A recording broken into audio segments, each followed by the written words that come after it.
C'est un réel plaisir, mesdames et messieurs, de vous retrouver encore une fois de plus dans votre programme Micros étudiants, une émission mise en place par Campus Média.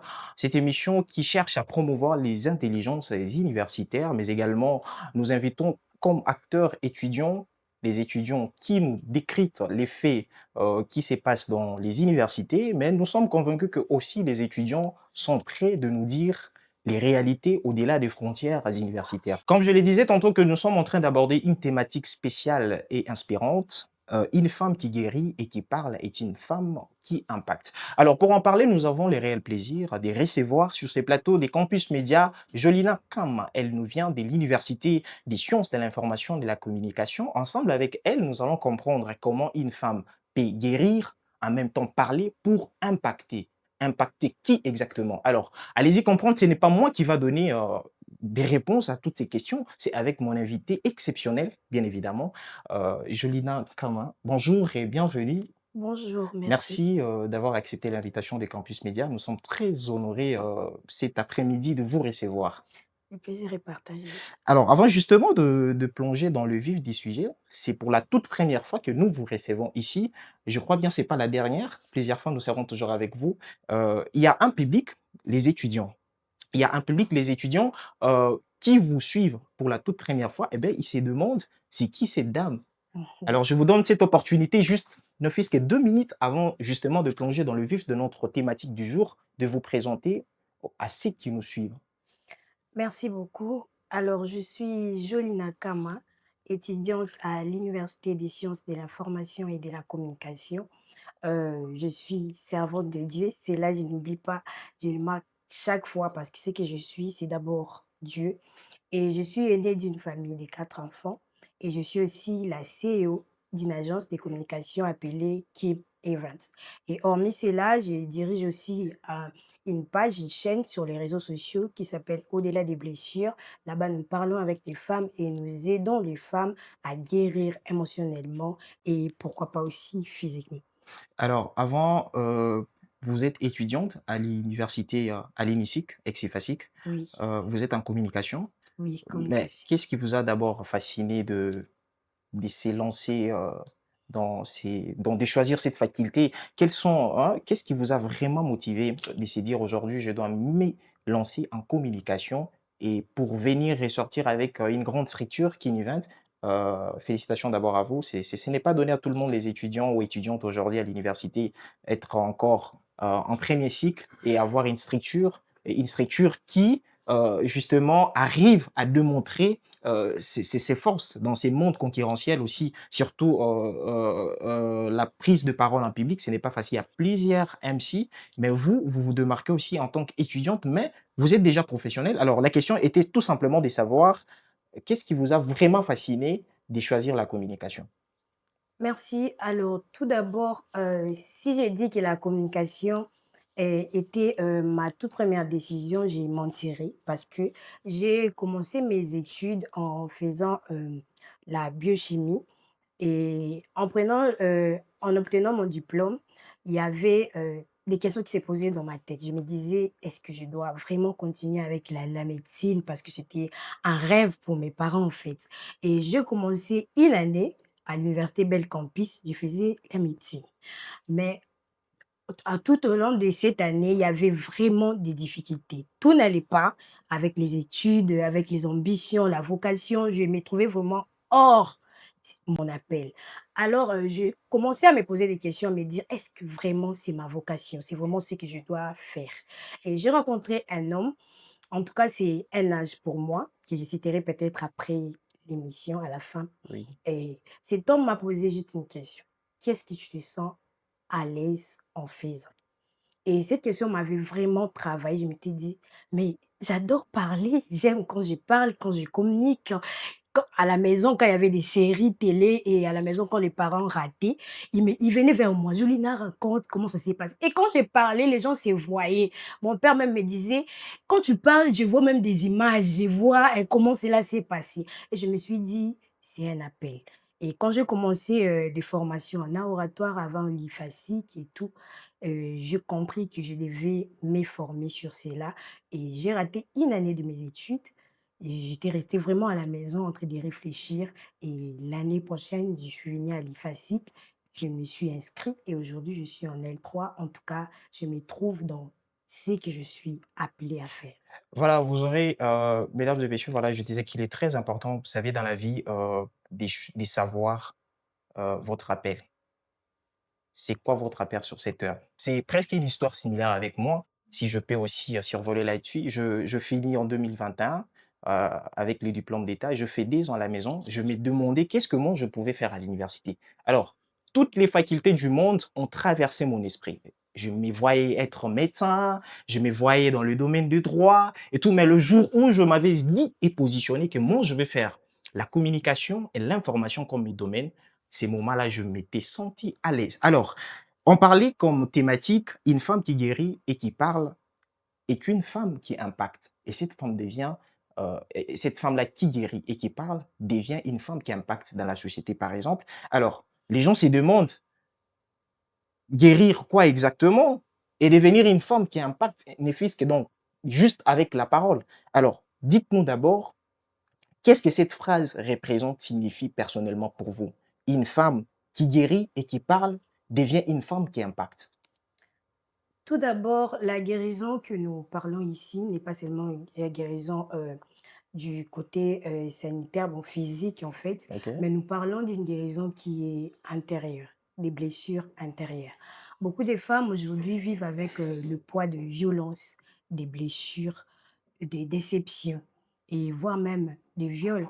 Parce qu'il y a des femmes que nous aidons dans leur guérison, qui nous parlent de ces violences-là qu'ils ont eu à vivre. Et posez-vous la question, une femme qui a eu à vivre, par exemple, des violences ou des déceptions graves, comment cette femme peut impacter dans la société? Comment cette femme peut se créer une image?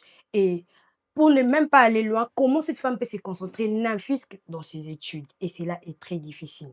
Cette thématique est vraiment personnelle pour moi parce que tout au long de mes études humanitaires, j'ai eu à vivre beaucoup de choses. Et donc c'est une expérience C'est vécue. une expérience et c'est grâce à ça même que je me suis dit: «Non, je dois créer une structure pour aider les femmes». OK. Parce que je sais que la guérison intérieure n'est pas facile, ça demande beaucoup et être une femme qui a des visions et avoir des blessures, c'est des choses qui ne compatissent pas. Alors tu dois guérir les blessures pour arriver à impacter. Personnellement, Heu, c'était en primaire, en fait. J'ai une toute petite fille. Il y avait, un homme de bon, c'était un garçon, en fait, à cette époque-là, dans les quartiers. C'était un frère, un grand frère à la maison, on le respectait et tout. Mais c'est arrivé un moment où cet homme-là avait des visions malsaines vis-à-vis de moi et je ne savais pas, j'étais toute petite. Et un jour, il avait essayé de passer à l'acte, donc de faire des agressions. OK. Bon, nous sommes à la télé, nous ne pouvons pas parler de Oui, oui, oui. gros mots. Certainement, ils ont compris. Oui. Alors, cela avait vraiment laissé quelque chose en moi. Je m'étais dit: «Dieu merci, il n'était pas arrivé à ses fins, mais cela avait laissé quelque chose en moi». J'étais devenue une petite fille trop timide, trop fermée et même à la maison, je n'arrivais plus à m'exprimer, à parler. Après cet acte, donc toute la famille n'était pas au courant des cet acte que le monsieur cherchait justement de poser sur vous? Oui, la famille n'était pas au courant parce que je me disais: «C'est quelqu'un que la famille respecte, que la famille connaît et si j'ai pas directement annoncé une telle chose, est-ce qu'ils vont me croire?»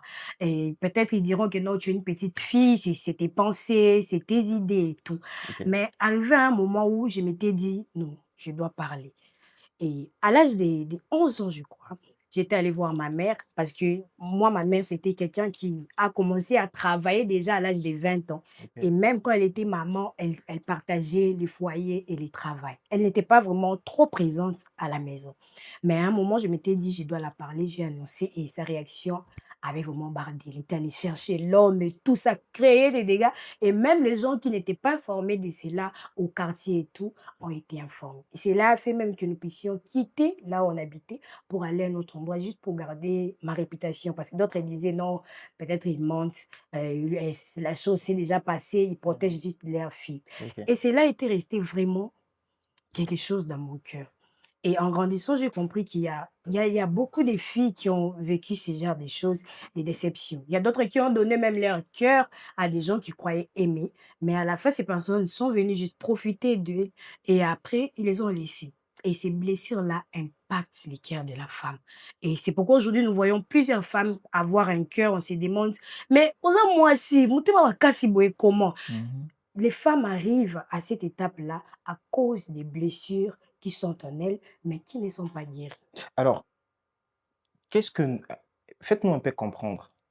Une femme qui est victime, très souvent, nous les disons, les femmes sont faibles. Les gens disent de manière générale, mais moi, je n'ai jamais été convaincu vraiment que la femme, elle est faible. Peut-être physiquement, Mmh. mais si vous allez dans d'autres dimensions, allez-y comprendre que la femme n'est pas faible. Alors, une femme qui est victime, bon, on ne peut pas parler seulement des femmes de manière générale, Mmh. elles sont victimes, mais qu'est-ce qui fait qu'en sorte que la femme qui est victime n'arrive pas à parler, à dire ce qu'elle a subi et de garder? C'est le cas aussi pour vous. Mmh. Vous avez été victime d'un cas, donc je dirais, une tentative de passer, donc de vous violer, si je peux dire ainsi, Mmh. mais ce n'était pas le cas. Mais c'est après quelques années que vous êtes revenu là-dessus pour dénoncer. Mais très souvent, aujourd'hui, vous allez voir dans la société, il y a des femmes qui sont victimes, mais elles n'ont pas ce courage de prendre la parole pour dénoncer ces genres d'actes. Qu'est-ce qui bloque les femmes de ne pas vraiment être ouvertes et dire directement? Je dirais premièrement, c'est la peur. Parce que à la plupart des temps, quand ces choses se passent, ou bien ces gens qui ont ces tentatives-là, ce ne sont pas des gens qui viennent de loin en tout cas. Ce sont des personnes qui sont dans notre environnement, de notre société et ce sont moi des gens qui sont proches de nous. Et la 1re réflexe, c'est d'abord la peur. On s'est dit: «Est-ce que si j'avoue, est-ce qu'on va me croire?» C'est ça. Et la deuxième des choses, moi je dirais, en tout cas, chez les Bantous, il y a plusieurs tabous et il y a des choses qui ne devaient même pas être des tabous. Parce qu'une mère qui apprend à être amie avec ses enfants, surtout les filles, une fois qu'il y a quelque chose qui se passe, ces enfants-là n'auront pas cette peur-là de venir rapidement chez leur mère et de leur annoncer. Alors c'est là, c'est vraiment quelque chose qui ne se passe pas dans nos familles et on s'est dit à qui aller, où courir. Et souvent, ces personnes-là avertissent aussi les victimes en leur disant: «Si tu oses parler, je vais te tuer ou bien je vais faire quelque chose de mal, tu ne verras plus ta famille et tout». Et naïve, tu auras peur, tu te diras: «Si, j'ose avouer, il fera quelque chose de mal et tout, du mal m'arrivera» et à cause de cette peur, on se conserve et on garde ses secrets. Et au-delà peut-être d'avoir peur de votre bourreau, et nous sommes dans une société africaine qu'on ne doit pas se les cacher, heu, surtout avec les dames, après avoir été violées et annoncées au public, vous pensez pas que c'est la honte? Parce que quel est cet homme accepterait peut-être, de prendre un mariage ou d'être en relation avec une femme, qui au quartier qu'on connaît que cette fille-là, elle avait été violée, des choses pareilles. C'est ça Vous ne exactement. pensez-vous pas que c'est ça aussi l'une des raisons qui fait qu'en sorte que les dames commencent à garder silence et à ne pas être ouvertes pour dénoncer ces genres d'actes? C'est un point très, très important, mais ces points-là, nous les comprenons au fil du temps que nous grandissons. OK. Parce que, imaginez-moi, à l'âge de 11 ans, est-ce que ma première réflexe sera de penser: «Quel homme va m'épouser?» Non. Mais quand vous allez vers la famille, c'est la famille qui nous fait comprendre cela, en nous disant: «Si tu oses parler, si tu le dis à tes amis et à tes connaissances, ils sauront que tu as été violée et quand tu vas grandir, aucun homme ne voudra te prendre comme ça» et c'est là que cela s'installe dans la tête des femmes. Je suis entrée d'encadrer, une dame et en tout cas, c'est vraiment une grande dame et elle me dit que moi, je ne peux plus choisir un homme et donner mes critères. Cela m'a fait mal. Je me suis dit: «Comment une femme, tu peux te dire que non, moi, je ne peux plus donner les critères pour un homme?» Elle me dit: «Je ne suis plus digne du mariage parce que j'ai été» parce qu'elle aussi, elle a été agressive OK. et elle, quand même, son bourreau est arrivé jusqu'à ses fins, à l'âge de 16 ans, imaginez et jusqu'aujourd'hui, sa famille n'est même pas au courant. Et elle me dit: «Je ne peux pas choisir un homme en fonction de mes critères parce que chaque homme, aucun homme, pardon, ne voudra épouser une femme qui a été victime des agressions. C'est pourquoi tout homme qui viendra devant moi, peu importe, ce qu'il fait, je vais accepter parce que je ne peux plus donner des critères». Vous voyez? Mmh. Donc, c'est à ce niveau-là que les femmes arrivent et je dirais aussi que c'est cette honte-là qui empêche d'autres femmes à dire la vérité ou annoncer, pardon, avouer ce qui était arrivé. Alors, puisque c'est un cas qui est, justement, je peux dire un cas constaté dans la société, il y a un problème qui nécessite une solution. Mais qu'est-ce que vous proposez à votre tour pour briser ces silences-là? Pour ne plus cautionner, vous êtes victime, d'une agression, sexuelle, peu importe la dimension, mais de ne pas garder silence. Mais qu'est-ce que vous, à votre tour, vous proposez pour briser ces silences afin que la vérité soit connue? Ce que moi je dirais aux femmes, premièrement, nous devons d'abord l'accepter. Personnellement, toi, tu dois accepter que cela m'est arrivé. Deuxièmement, tu dois parler. Si dans la famille, il y a pas des gens qui auront cette capacité d'accepter cela, cherchez des gens qui forment. Il y a des ONG aujourd'hui pour les femmes, des ONG qui reçoivent des femmes qui ont été victimes d'agressions, victimes des viols et tout, dans toutes ces formes. Et quand vous venez vers ces dames-là qui ont été formées, cultivées pour cela, ils sauront comment vous encadrer. Et quand vous acceptez d'abord que cela vous est arrivé, vous avouez chez les gens professionnels, ces personnes-là réussiront à faire quoi? À vous faire sortir de ces trous et aussi on envoie cela parce qu'aujourd'hui les réseaux sociaux nous impactent tous. Quand vous parlez de telles choses, on peut en parler sur internet. Voir qu'une femme a pu sortir de ces trous-là et en parler, ça peut fortifier une autre femme qui était encore dans les silences. Elle se dira aussi: «Pourquoi pas moi aussi aller parler et me libérer?» Donc, ce que moi je dirais aux femmes, comme le dit notre thématique, parler. Guérir, parler et impacter. Pour guérir, nous devons d'abord avouer ce qui nous est arrivé, en parler aux professionnels et nous aideront à faire quoi? À guérir. Et quand on est une femme guérie, une femme qui accepte ses faiblesses, c'est par là qu'on sera une femme qui peut impacter sa génération. Allez-y comprendre que, mesdames et messieurs, ce n'est pas en gardant silence que vous allez guérir vos blessures. Et donc, il nous est demandé, Jolina Kama, excusez, elle nous demande de prendre la parole. Mais je sais que prendre la parole aussi pour parler, ce n'est pas facile, mais il faut avoir le courage de prendre la parole et de dire ce qui vous est arrivé. Alors, nous évoluons toujours dans cette émission avec un autre invité. Elle est étudiante, je rappelle, de l'Université des sciences de l'information et la communication INISIC, ex-IFASIC. Une femme qui guérit et qui parle devient une femme qui impacte, c'est la thématique de notre émission. De quelle manière vous pensez que guérir et prendre la parole peut impacter la société ou votre environnement? Mhm. C'est la question que j'attendais en fait. Euh, vous savez, les blessures nous fortifient, nous rendent plus forts. Pour impacter dans cette génération, vous devez être quelqu'un qui a du caractère. Parce que au 21e siècle, tout le monde veut réussir.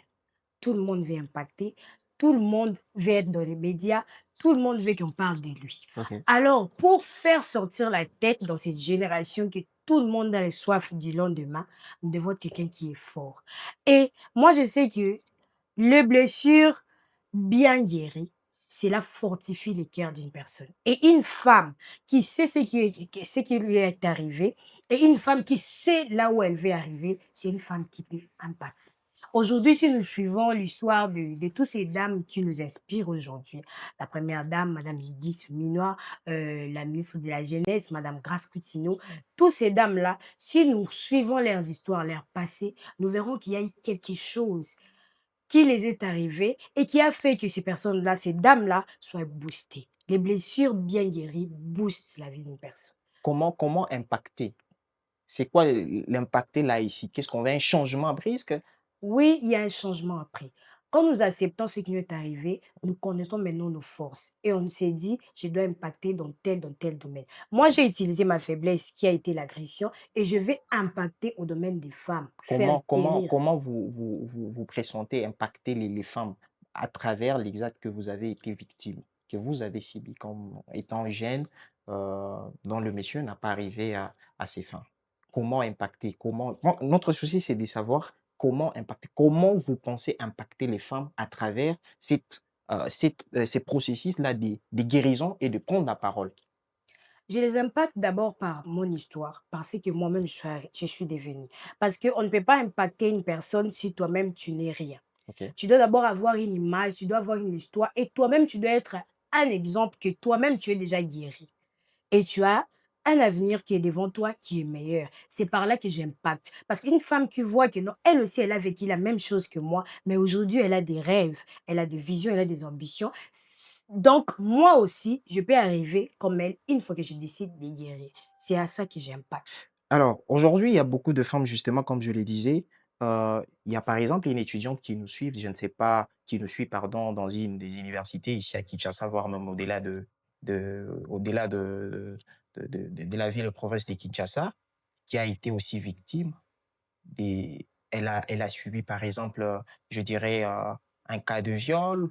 C'est pas forcément le viol, il y a autant d'agressions qui peuvent toutefois Oui, arriver, émotionnelles, ça dépend. Et oui. qu'est-ce que vous allez prodiguer comme conseil à cette dame-là qui nous regarde, qui n'a pas le courage de prendre la parole et de dire la vérité, pour aussi chercher une manière d'impacter. Parce que si on comprend bien, impacter, cela veut dire que le courage que vous avez de dénoncer les mal et que les dames qui, ou la femme qui n'a pas encore été victime de ces genres de comportements, d'être éveillée, mais également de donner courage à ceux qui ont été victimes de prendre la parole pour prêcher comme exemple aux autres. Mais cette dame-là qui vous regarde, elle n'a pas ces courages-là de prendre la parole et de dire qu'est-ce que vous, à votre tour, comme vous avez passé par là et aujourd'hui vous êtes devenu, vous encadrez déjà de femmes autour de vous, mais qu'est-ce que vous prodiguez comme conseil à ces dames-là pour briser ces silences?